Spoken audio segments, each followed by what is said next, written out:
Hello, everyone. Thank you so much for joining us on this beautiful summer day. We're so happy to have you. My name is Emily Talbot, and I'm the Chief Curator of the Norton Simon Museum, and I'm so pleased to be introducing today's speaker, Dr. Maggie Bell. Maggie is Associate Curator here at the Norton Simon Museum, where she has worked for almost 5 years now. During this time, she has been impressively productive, curating 4 exhibitions, one of which was virtual, with 2 more planned for 2024 and 2025. Maggie's topics are always highly original and consistently thoughtful, enabling us to see the museum's collections anew. For example, in the expressive body, Memory, Devotion, Desire, which was on view in 2021 through 2022, she showed how representations of the human body provoked powerful physical and emotional responses in viewers between the 15th and 18th centuries. Building on her dissertation research at the University of California, Santa Barbara, which concerned the believed healing properties of images produced for an Italian Renaissance hospital, Maggie recovered the multi-sensory ways that early modern viewers engaged with works of art, greatly enriching the experience of these objects in the museum today. For another exhibition, she partnered with the Simon's head of conservation, John Griswold, to analyze a 15th century polychrome sculpture of Saint Sebastian. This project aimed to answer a deceptively simple question: what stories do art objects tell us? By allowing visitors to trace the research process, revealing how curators and conservators draw conclusions about the material properties and historical significance of a work of art. Maggie is particularly dedicated to museum education and accessibility, and many of her exhibitions have integrated spaces for visitor reflection and response, or have offered digital companions that delve more deeply into the objects on view. Her conversations with distinguished speakers, often from fields outside of art history, have become one of my favorite aspects of her exhibition programming, and I encourage all of you to listen to these recordings on our website. Maggie's lecture today, entitled Daily Bread, Food as Motif in Murillo's Paintings, stems from research that she conducted for her current exhibition, All-Consuming Art and the Essence of Food. And this exhibition closes on Monday, so please do take advantage of the final days. This expansive display examines the ways that artists responded to and shaped food cultures in Europe over a 400-year period of time. And it includes a particularly thought-provoking section on food deprivation and its depiction in art. Murillo is an interesting case study in this context, given the apparent contradiction within his paintings of people experiencing poverty who are shown eating fresh and delicious-looking food. There is surely more to this story, and I will turn the podium over to Maggie to fill us all in. Before we begin, a gentle reminder to please silence your cell phones, and please join me in warmly welcoming Maggie Bell.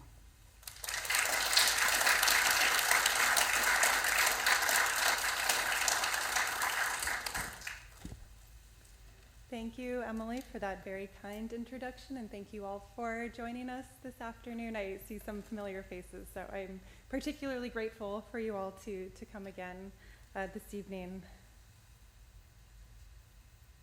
Curating the exhibition, All-Consuming Art and the Essence of Food, presented an enriching opportunity to interpret Norton Simon's incredible holdings of European art through a new and yet familiar lens.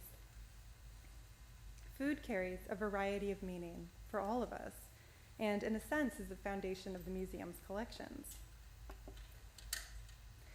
The cover story of the June 4th, 1965 issue of Time magazine, detailing Simon's show-stopping acquisition of Rembrandt's Portrait of a Boy, then known as Portrait of the Artist's Son Titus, describes him as, quote, perhaps the only man in the world who could execute such a coup.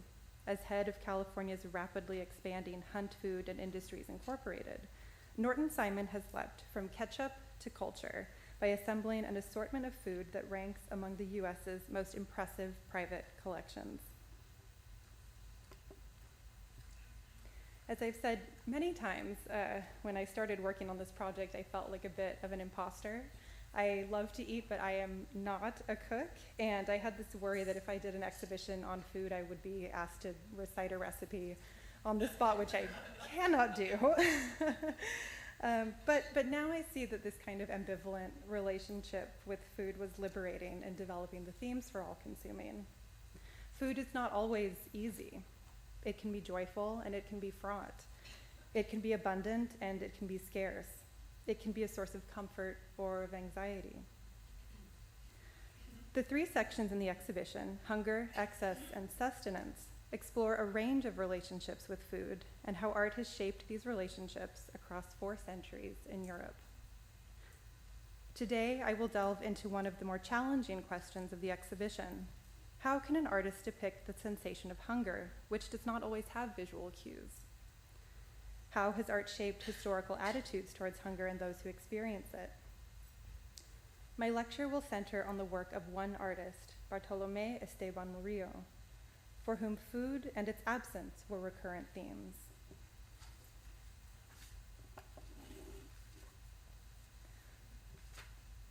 Murillo was born in Seville in 1617 and had a difficult life. He was the youngest of 14 children and raised by an older sister after his parents died when he was 11. As a teenager, he trained as an artist under the tutelage of his cousin, Juan de Castillo, and received his first major commission for the monastery church of San Francisco in 1645, the same year he was married. He had 9 children, 3 of whom died in one of the waves of plague that struck Seville in the 17th century. His wife passed away in 1664, also from illness. And in that same year, he joined the influential Brotherhood of Charity, where, according to his 1724 biography, he threw himself into this work, regularly distributing bread outside the Brotherhood's chapter house. These personal hardships have been cited as reasons for the recurrence of charitable themes in his work and for his sensitive depictions of people living in poverty, especially children. The Simon's painting of St. Thomas of Villanueva giving alms to the poor, one of the 2 paintings by Murillo that graces our collection, formed the basis of my thinking about early modern European representations of hunger. The scene depicts Thomas of Villanueva, a Spanish saint who was canonized 7 years before Murillo painted this for the convent of St. Augustine in Seville. Thomas came from a wealthy family in 16th century Valencia, but renounced his inheritance in pursuit of spiritual life. He was particularly revered for his charitable acts and is depicted here, just right of center, distributing alms in his archbishop's robes. The composition revolves around Thomas's right hand, which pours coins into the outstretched palm of a kneeling man. To underscore this gesture of generosity, an allegorical figure of charity depicted as a breastfeeding woman hovers in an ethereal cloud behind the archbishop. In spending time with this painting, I became attached to the small figure of the boy in the right corner, who stands close to his mother with his back to the viewer. He looks at St. Thomas with rapt attention. His pose particularly intrigued me. The child's shoulders are rounded, his arms hug his torso, with the curled fingers of his right hand peeking out under his left elbow.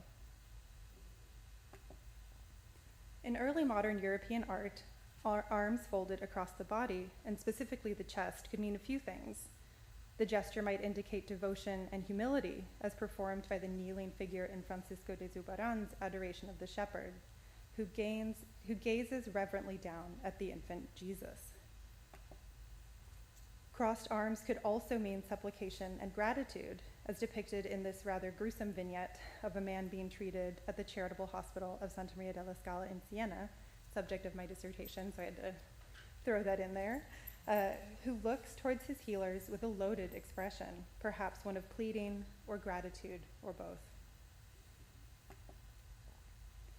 Reverence, humility, and supplication can all be read into the folded arms of this boy who stands before St. Thomas of Villanueva waiting for aid. But there is something different about his comportment that doesn't exactly fit with other instances of this gesture. The boy does not cross his arms over his chest, but rather hugs his stomach, hunching forward, which suggests to me that this is not only symbolic of his humility, but is also a sign of discomfort. He is likely hungry. The allegorical figure of Charity, who simultaneously breastfeeds two babies, underscores this possible significance by offering a sharp contrast to the boy's mother below, whose ability to care for her children depends on Thomas's generosity. The boy and his family belonged to what was considered at the time the deserving poor, or those thought by charitable institutions at the time to be worthy of assistance, including single mothers, widows, elderly men and women, and people with certain disabilities, excluding those assumed to be capable of work. These social types are all represented here, and Murillo is careful to indicate physical justifications for their perceived worthiness, including mobility devices, bandages, and signs of advanced age. The little boy is foregrounded as a particularly vulnerable and pitiable figure, his posture visually suggesting an empty stomach. The group gathers under a portico adjacent to an imposing cathedral, which was a common place for the distribution of alms and food in this period. Murillo's charitable scenes are typically staged in an urban environment, perhaps because Murillo witnessed extreme levels of poverty in the streets of Seville. The Simons painting was part of an altarpiece commissioned by the Cavalieri family for the monastery of St. Augustine, and is one of 4 canvases depicting the life of St. Thomas, all of which take place against the backdrop of the city. The monastery itself, shown here in a 19th century drawing, was situated just outside of the Puerta de Carmona, and perhaps this altarpiece would have prepared monks and visitors to pass through the civic gate with compassion for what they would see on the other side. Murillo's Seville was 2 different cities, one of abundance and one of extreme lack. Mercantile wealth grew to the point of rivaling that of minor nobility, and chroniclers wrote rapturously about Seville's marketplaces overflowing with fruits and vegetables. In the late 16th and early 17th century, Seville was the 2nd largest port on the Iberian Peninsula, surpassed only by Lisbon. The scale of its commercial activity is suggested in this view of the city across the Guadalquivir River, the city's primary waterway, which is crowded with ships. Seville was a major distribution center for goods from the colonized Americas and was an important European node in the transatlantic trafficking of enslaved people, which generated significant revenue for the city's merchants, several of whom were among Murillo's most loyal patrons, a point to which I will return later. But hunger lurked under the surface of Seville's prosperity. Over the course of the 17th century, the city suffered an almost constant onslaught of plagues and famine. Major demographic shifts resulted in labor shortages as farmers fled the countryside for the city, people increasingly left Spain for the Americas, and Philip IV expelled hundreds of thousands of Muslims in 1609 with serious economic consequences. As conditions worsened, there was an increased pressure on both civic authority and private citizens to address growing levels of poverty. Seville's wealthiest turned their resources towards financing the activities of Catholic charitable brotherhoods, both as a response to need and as a means of demonstrating their personal piety.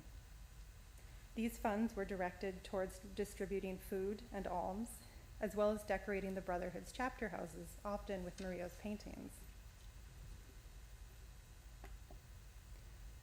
The journalist Miguel Ángel Almodóvar, in his 2003 book El Hambre en España, paraphrased the anti-Franco scholar and politician Claudio Sánchez Albornoz, who wrote that, quote, "One day someone will write the history of hunger in Spain, but this will not be an easy task because hunger is almost always the patrimony of the anonymous." Indeed, we have very few personal accounts from those who experienced food precarity in 17th century Spain, a group that comprised most of the population at that time. Instead, we are left with the surviving cultural production that took hunger as its theme, usually not made by or for those living in that reality. The need and desire for food appears in diverse ways across Murillo's expansive body of work. In his religious paintings, hungry people are rarely depicted eating, even if food is present, as in this scene of San Diego of Alcalá providing a meal for a group of people in need of assistance. This was Murillo's first commissioned work and was installed in the cloister of the monastery of San Francisco el Grande in Seville as a reminder of the Franciscan charitable mission. 17th century viewers would have recognized the large cauldron of stew as a typical kind of public meal served by charitable brotherhoods. Known as the sopa de la porteria, it usually consisted of grain and vegetables flavored with a small amount of meat. The children circled around the pot do not look at the food in front of them, instead engaging with each other or with Diego, their hands folded neatly before them. The children perform the piety and restraint prescribed in widely read 17th century etiquette manuals, such as Galatea Español, first published in 1582, which reproached diners who enjoyed their food too much, as drunkards and lowlifes do. The inscription below the scene further indicates that this is a spiritual as much as physical value, or the spiritual as much as physical value of food that matters here. It reads in part, "In giving food and relief to the poor, Diego receives what the poor eat. As the poor eat, Diego is also satisfied, for they give him grace." When food occasionally appears in Murillo's charitable or religious scenes, it serves as nourishment for both the body and the spirit of the giver and receiver. Murillo's genre pictures, or scenes of everyday life, tell a completely different story. These paintings were popular among Murillo's patrons and often depict children eating, though they do not exercise the same restraint as those in Murillo's religious images. Here, in one of his most celebrated genre paintings, two boys greedily eat luscious-looking grapes and a melon, two fruits that from an elite perspective were considered more appropriate for lower-income people. The boy to the right has just cut two slices of melon with the knife in his right hand, and already two flies have landed on the fruit's exposed, fragrant interior. The children are a jumble of limbs and dusty feet. Their mouths are full, faces streaked with juice and pulp. Murillo returned to this theme, children, and particularly rascally boys, chowing down on delicious-looking food throughout his career, even as he moved away from the realism of his older contemporaries, such as Giuseppe de Ribera and Francisco de Zurbarán, and towards a softer palette and style seen here, which was shaped by his introduction to Flemish paintings during his brief sojourn to the court of Philip IV in 1658. In fact, one explanation for Murillo's significant output of genre scenes was their popularity among foreign merchants who also collected Northern European painting. As Ronnie Baer has argued, Murillo borrowed motifs from artists such as the Flemish painter Michael Sweerts, whose works were in the possession of Murillo's collectors, and whose compositions would also have been accessible to Murillo as etchings. Two cases are particularly relevant to our discussion today. In the first, Murillo's depiction of a young boy searching himself for fleas resonates with the pose of Sweerts' seating man engaged in the same activity. Murillo's figure seems to be a composite of the two in Sweerts' painting, as he shares the bent legs and dirty feet of the boy sleeping, resting his head on the stone. In the second pair, two veiled women each patiently groom a child's head, looking for lice. Both women are seen in three-quarter view, bent intently over their searching hands. The children's heads loll between their caregivers' knees, suggesting an affectionate and easy relationship between the women and their charges. Murillo's composition deviates in several ways from Sweerts, most notably in the addition of food. In the erroneously titled Young Beggar, the boy sits by a woven basket of apples, which would have indicated to viewers at the time that he was working as a messenger, a common job for low-income children, and he may be taking a break from his errands. He sits amid scattered pink shrimp tails, remnants of a snack pilfered from his employer's groceries or purchased at a market stall. In Murillo's version of the lice hunt, he heightens the sense of the boy's comfort by depicting him unselfconsciously stuffing his mouth with crusty bread, which he tucks close to his chest with his left hand while reaching towards a hopeful dog with his right.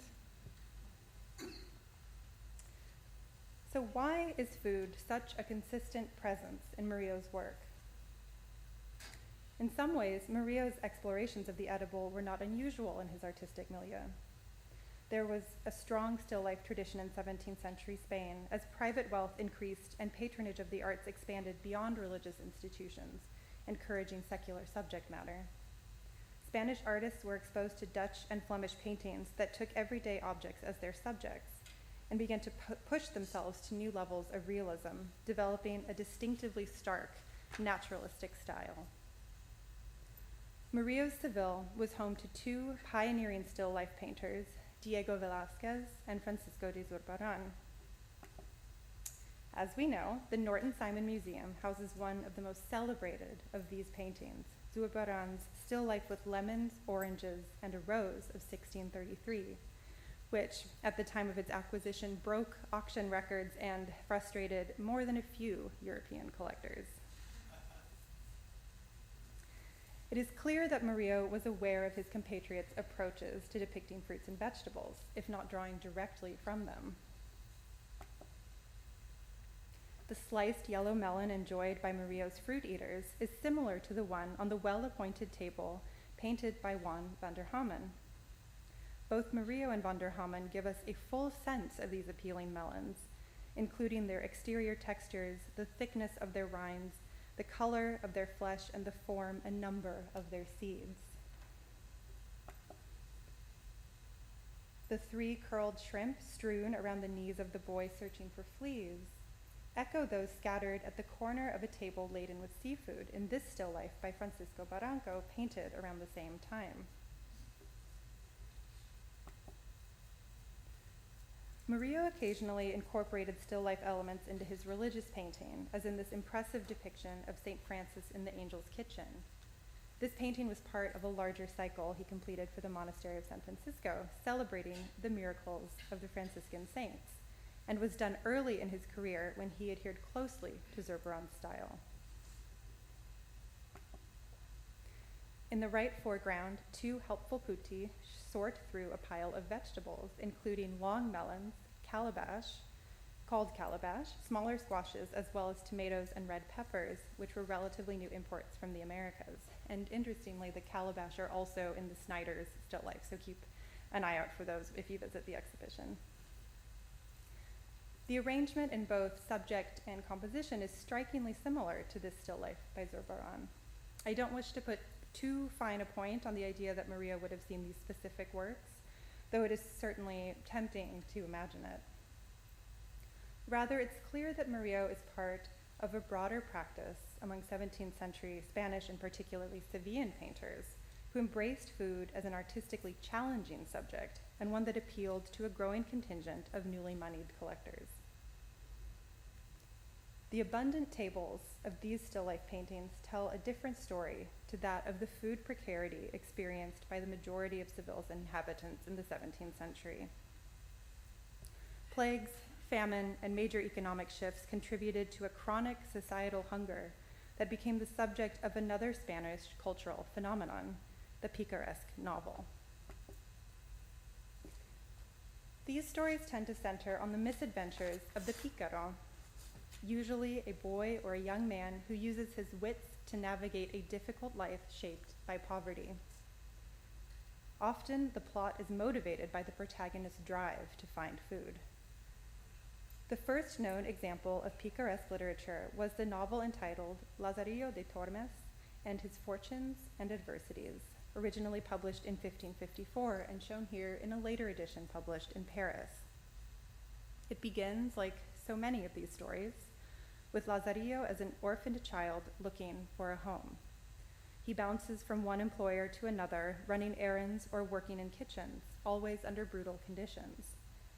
The anonymous author describes cruel punishments inflicted on Lazarillo, including the withholding of food, and Lazarillo's voracity when he was able to eat, usually things like leftover pieces of meat or cheese extracted from mousetraps.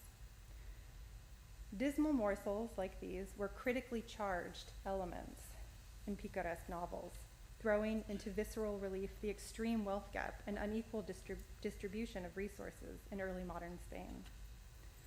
The often ridiculous nature of these culinary misadventures allowed picaresque novels to balance tenuously on the line between social critique and comedy, though too much of the former could lead to censure. The original version of El Lazarillo overtly satirized the aristocracy and the clergy, as Lazarillo at one point works for a corrupt priest.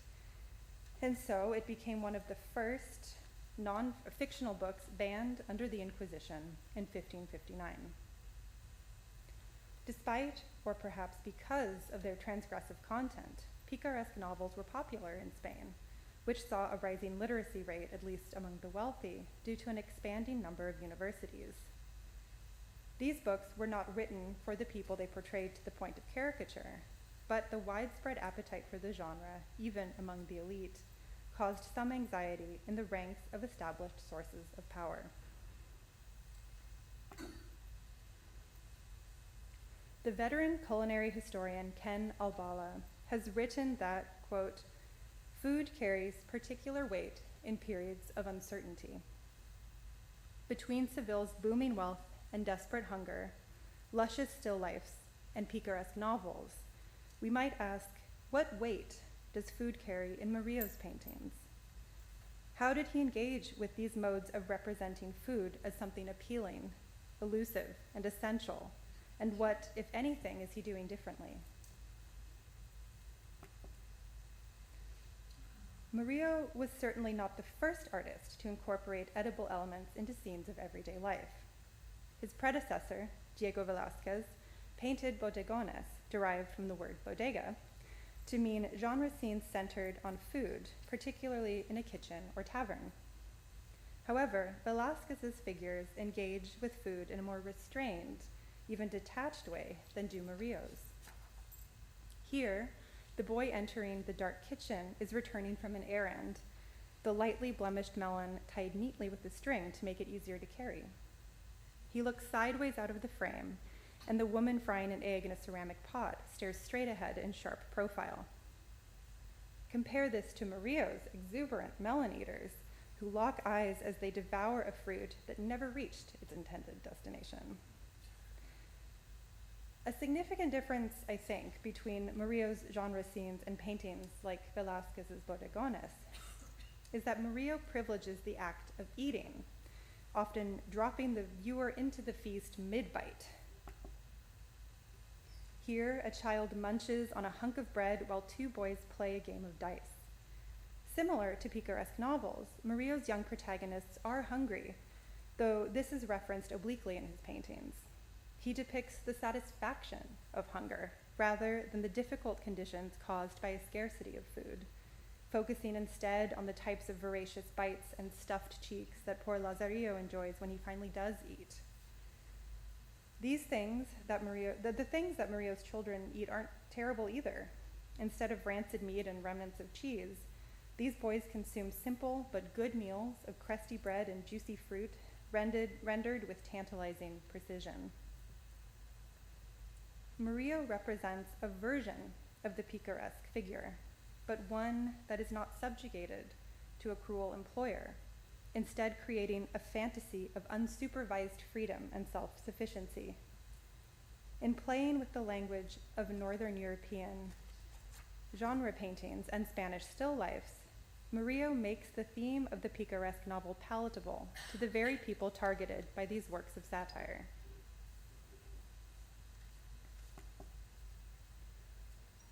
Despite their slice of life feel, Murillo's paintings offer a filtered version of Seville's social conditions, and with rare exception, they exclude an entire population living within the city. As I've mentioned, much of Seville's wealth came from its central role in the transatlantic slave trade.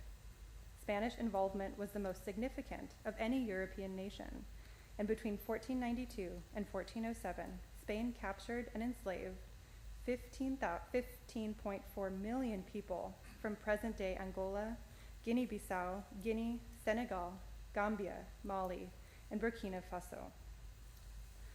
Seville was the primary port for trafficking enslaved people, who composed 10 to 15% of the city's population in the 17th century.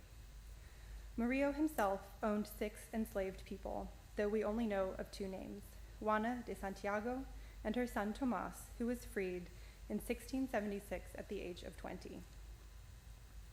It was not uncommon for artists to be slaveholders, including Diego Velázquez, who enslaved and later freed the artist Juan de Pareja, who was the subject of a recent exhibition at the Metropolitan Museum of Art.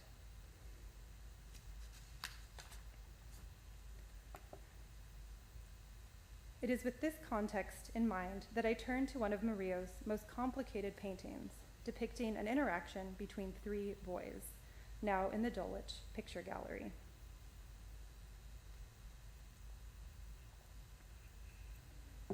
There is strong provenance for this picture, which first belonged to the Scottish politician John Drummond, 1st Duke of Melfort, who served as an envoy to Madrid and Rome, though it's unclear if Melfort commissioned this painting, which is unique in Murillo's oeuvre. It depicts three children, two who are white and one who is of Afro-Hispanic origin, in a softly articulated landscape, engaging with each other over an apple tart. In the few cases that Murillo depicts Black figures, they appear as secondary characters in larger narrative scenes, as in his painting of the marriage feast at Cana, in which a child holds a jug of water that Christ is about to turn into wine. In the Dulwich picture, however, the standing boy occupies the center of the composition, similarly holding a jug, but in the capacity of a water courier for a wealthy family. It is unclear whether or not the standing boy is enslaved or working as a servant. The seated children may also be delivery boys, as the woven basket and jug between them suggests. Maybe they're taking a break to enjoy the tart, which was perhaps acquired by dubious means. Food is the nexus of the figures' relationship to one another in a more pointed way than in Murillo's other genre pictures. The composition revolves around the standing boy's extended hand, which has been read by scholars in a few ways, as begging, as amicably asking to join the meal, or as offering an exchange, some water for a bite of tart. His open palm is left empty, as the seated boy to the right hovers his hand protectively over his prize with a guarded, even hostile expression. There is a tension here that is not present in the scene of two white children enjoying an apple tart, painted around the same time. In the latter, Murillo depicts a joyous satisfaction of hunger, with both children eagerly sharing the same pastry. In Three Boys, the withholding of food echoes the broader competition for resources between white and Black Sevillans during periods of dearth, made unequitable due to legally codified discrimination against the Afro-Hispanic community. Such laws were a way for the city government to maintain social hierarchy by controlling access to food, passing city ordinances that prohibited bodegas from serving food to enslaved or free Black people. I won't speculate on Maria's motivations for painting this imagined interaction, which is one of the rare representations of racial tension in early modern Spain, particularly with this degree of psychological attention. But based on technical analysis, we can see that he was unsure about this painting. In general, Murillo was a confident artist and rarely made changes once he started on a work, but this ex-radiograph taken by the conservation team at the Dulwich Picture Gallery reveals that the boy to the left, who in the finished painting pulls at the standing boy's pocket, was at one point grabbing his extended hand away from the tart. This crucial adjustment suggests that Murillo may have wanted to soften the white children's aggression, or make the nature of the interaction more ambiguous. It is significant, though perhaps at this point unsurprising, that Murillo built this dynamic around food. It might be Murillo's most genuinely picaresque work, for regardless of his own perception of extreme racial disparities in Seville, from which he benefited, this picture presents a version of the fraught relationships around essential resources in his city.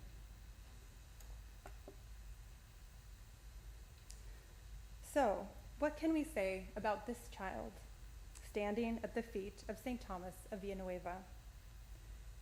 The carefree indulgence, dubious morals, and complex dynamics circling around food in Murillo's genre paintings are not present here.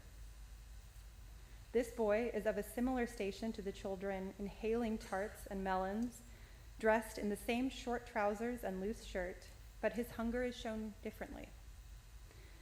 It is communicated in his arms crossed tightly over his stomach, made more obvious in the direct comparison between his family group and the hovering figure of breastfeeding Charity.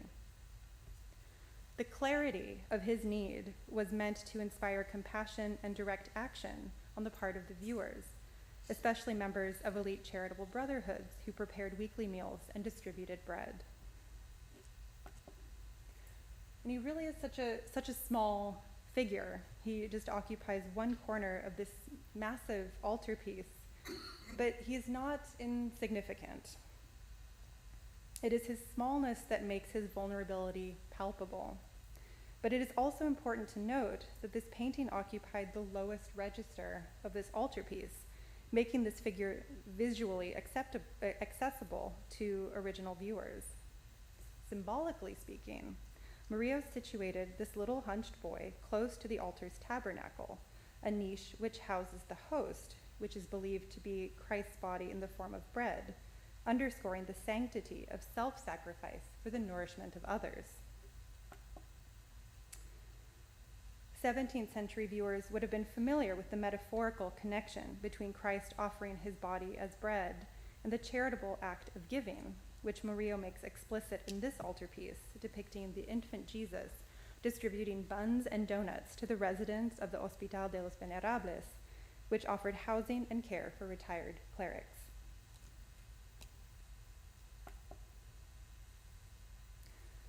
This softly painted scene, typical of Murillo, offers a rosy, hopeful view of charity, meant to inspire generosity in its wealthy viewers. Similar to his genre pictures, here Murillo presents a comforting view of Seville's reality. This approach has earned the artist praise and criticism over the intervening centuries. He is described by some as inviting and emotionally moving, and by others as saccharine and socially disengaged. He was one of the most popular Spanish artists of his age, collected throughout Europe in his own lifetime. But by the mid-19th century, he already was seen as too easily consumable. Sir David Wilkie, also a painter of genre scenes, wrote in defense of Murillo in 1828, quote, "Murillo is a universal favorite, and perhaps suffers in the estimation of some only because all can admire him. There is a prejudice among painters who suppose that the great qualities of art can only be appreciated by the very few. For some, this opinion has hardened, as in the 2019 evaluation of Murillo's oeuvre titled Aplicación Murillo, Materialismo, Caritas, Populismo, which states, quote, "Murillo was never a painter on the side of the poor or in favor of any uprising. His paintings soothed and calmed the minds and licked the wounds of a city in crisis." Recently, work has been done to reevaluate Murillo's reputation, including the important exhibition Murillo from Heaven to Earth held at the Kimball Art Museum last year, which addresses the kitschification of his paintings as part of the reason why they haven't been taken seriously. And I'll show you what I mean by that. This is my own brush with Murillo kitsch, just up here on Colorado at the Retro Thrift Shop. And it depicts this scene of the little boy just chowing down on his hunk of bread while his friends play dice, and I think it's appropriately reproduced on a dinner plate.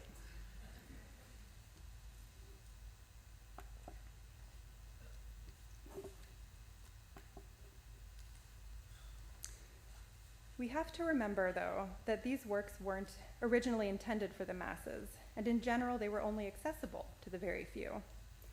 They were made by an artist and for patrons who did not belong to the social classes represented within these paintings. It is for this reason that it is important to consider them in their original context, which does not map perfectly onto our own. We have to understand that Murillo engaged with his world from a particular perspective. From a position of privilege, he was complicit in both cruel and charitable elements of Sevillian life. He was also an innovative, technically gifted, and highly sought-after artist who experimented with a range of styles and subjects that successfully catered to the compassion and anxiety of his patrons. The complexity of Murillo's work may not immediately resonate today, but it is my hope with both this lecture and with this exhibition that taking something as essential as food as an interpretive starting point can encourage connections between past and present. Through this lens, I do think it's possible to make historical works of art, such as Murillo's, which may seem rarefied and distant, more meaningful to us now. After all, dinner tables are often where we have our most challenging, surprising, and life-affirming conversations. Thank you very much.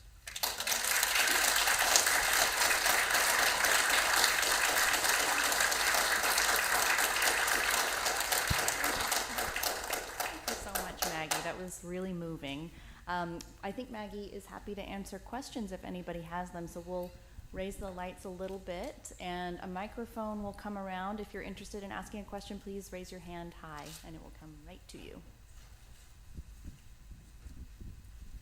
It's nice because I can stand up straight. Like my neck was Hi there, thanks so much for the wonderful presentation. I just have a question. Up until this period, everybody was doing still lifes, right? The Italians were doing them, everyone was doing them. Was he the first artist to say, I'm going to animate still lifes of fruits and vegetables and animals and animate it with actual people? Was he the first to do that? Because there was a lot of still life work prior to that. Oh, certainly. So I think maybe I showed with Velázquez. Velázquez is very well known for incorporating still life elements into his bodegones scenes, or these tavern and kitchen scenes. But I think what really strikes me is Murillo's intensity with which especially these children engage with food, that they're eating it. You can see like juice on their face, and that's something that is special to Murillo, that food and particularly ingesting and the physical contact with food becomes primary for him. Oh, sorry. Thank you for the presentation. Do we have any understanding or information as to how the original collectors of Murillo's paintings saw the poverty and how they reacted to it?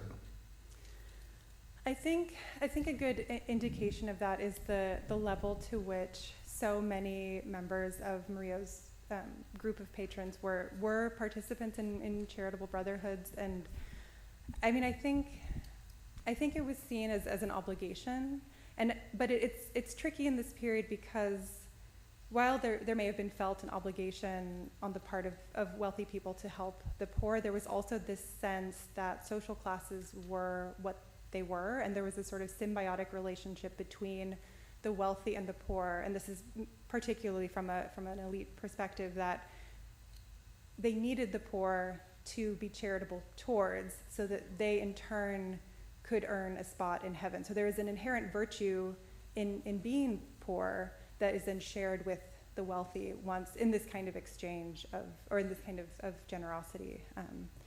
So it's different, a little bit different than how we might think about it now. Yeah. Hi. Thank you also, it was such a beautiful presentation. I had a question about the three boys with the tart and then this one. Yes. I was wondering about like the, it kind of seems like there's a mirroring of the position of St. Thomas of Villanueva. Oh, I'm sorry, yes. Yeah. And the one with like the three boys, like the two white boys and the black boy and everything like that, and then the one boy there like had that like kind of impish look and was like at his pocket, and so it seems like it's almost like an inverse thing, but it does seem like Murillo is making the black boy into the saint, and even the fact that he has the jug of the water and how that has that sort of Christ-like sort of thing. So I was wondering about that sort of connection. I'm so glad you brought that up. That was something that I was going to mention in my talk, is the centrality of the hand, and this is something that Murillo uses actually again and again. There are several other examples, often with Thomas of Villanueva specifically, who's extending his hand into the center of the composition, and what is in that hand is so meaningful. And so in this case, it's coins being shared into the palm of a person in need, and in the case of three boys, it's left empty on purpose. And I think that's a really beautiful observation that I was hoping to talk about, because that that painting, he's using motifs that he uses elsewhere to work through something that he never has before, and it is a sort of inversion of that, and makes that painting complex, especially in the context of his broader oeuvre. So thank you for pointing that out.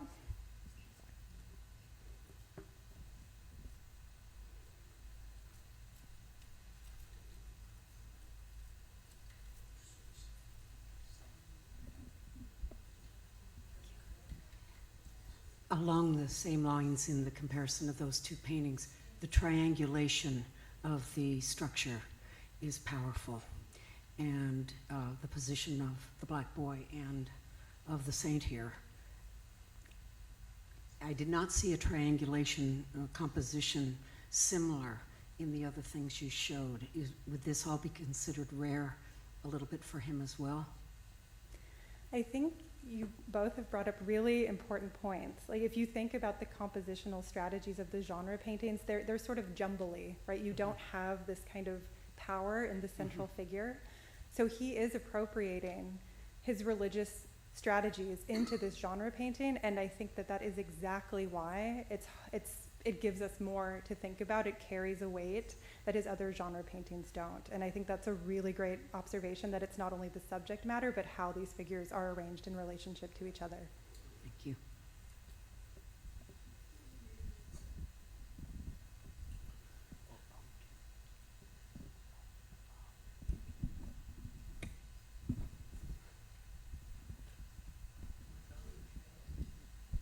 Such a difficult process to get this microphone around.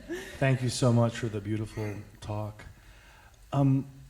You haven't spoken about the fact, though, that in this painting, except for the breastfeeding woman on top, he's not giving food. There's no other food here. I mean, what's up with the fact that this is money? I think that speaks directly to the saint himself. So this is kind of an attribute of the saint, because his whole deal is that he came from a very wealthy family and renounced this wealth. And so there are other examples where he's holding bags of money, but he's meeting certain needs. And I think the thing that Murillo is showing here is the kind of needs that are being met. And this goes back to the idea of the deserving poor and how to visually mark need. And this is also something that I think, is really, it's maybe something to think about now in terms of how deservingness is identified visually. And I think that that's what he's doing here. He has all of these markers of different kinds of need, and the need that's being met for that boy is hunger.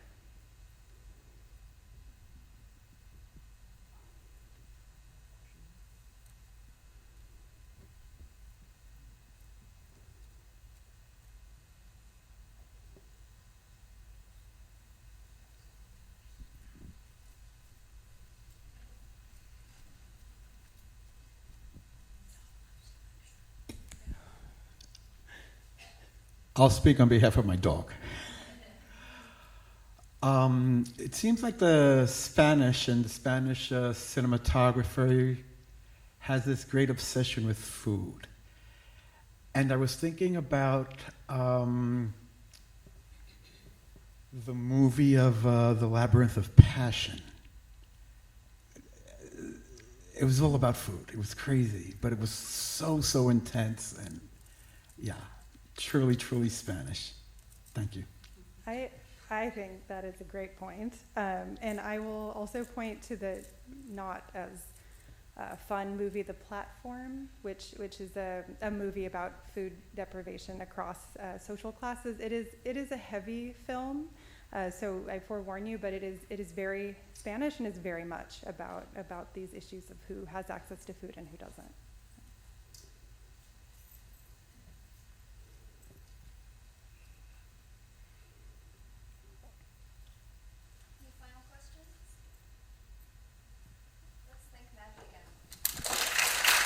Thank you all for coming.